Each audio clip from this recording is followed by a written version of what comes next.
गांव सीतापुर के हर नुक्कड़ पर एक नाम मशहूर था, पगला टार्जन।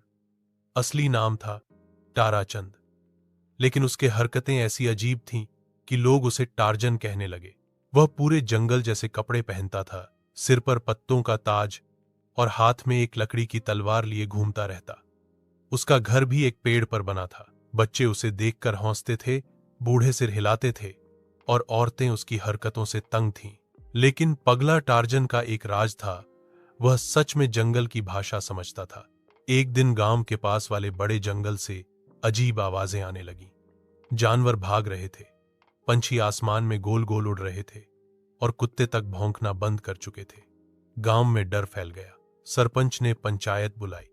कोई कह रहा था कि भूत है, कोई बोल रहा था कि शेर है, लेकिन तभी टार्जन बोला, वो जंगल का संतुलन बिगड़ गया है, कोई वहां छेड़खानी कर रहा है। सब हंसे। अरे पगले, अब तू ही जंगल बचाएगा क्या? टार्जन ने शांति से सिर हिलाया। अगर मैंने नहीं रोका तो गांव भी खतरे में होगा। और वो अपनी तलवार, बांस की टोपी और कंधे पर तोता मोती लेकर निकल पड़ा जंगल की ओर। जंगल में पहुंचते ही टार्जन ने अजीब चीजें देखीं। पेड़ कटे हुए थे, नदी का पानी काला था और एक बड़ी खुदाई चल रही थी।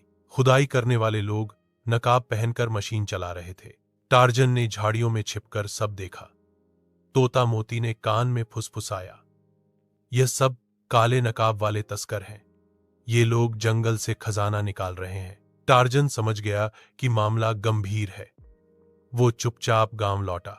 गांव लौटते ही टार्जन ने बच्चों की एक टीम बनाई, जंगल रक्षक दल। उन्होंने नकली भूत बनाए, बांस की तोप तैयार की और एक जाल बिछाया। बच्चे पेड़ों पर छिप गए। मोती तोता ऊपर उड़ रहा था और टार्जन ने खुद को तस्करों के सामने पेश किया। अबे ये कौन है? एक तस्कर बोला। पगला टार्जन, दूसरे ने हंसते हुए कहा। क्या करने आया रे जंगल में? टार्जन हंसा। तुम्हारा खेल खत्म करने। जैसे ही तस्करों ने उसे पकड़ना चाहा, ऊपर से बच्चे बांस की तोप से धुआं छोड़ने लगे। नकली भूत सामने आने लगे और पेड़ों से आवाजें आने लगीं। तस्कर डर कर भागे, लेकिन तभी गांव के सैकड़ों लोग, जिनके पास अब टार्जन का प्लान था, उन्हें चारों ओर से घेर लेते हैं और सबको पकड़ लिया गया। अगले दिन गांव में उत्सव था। टार्जन को सम्मानित किया गया। बच्चे जंगल रक्षक दल बन गए और सरकार ने जंगल को संरक्षित क्षेत्र घोषित कर दिया।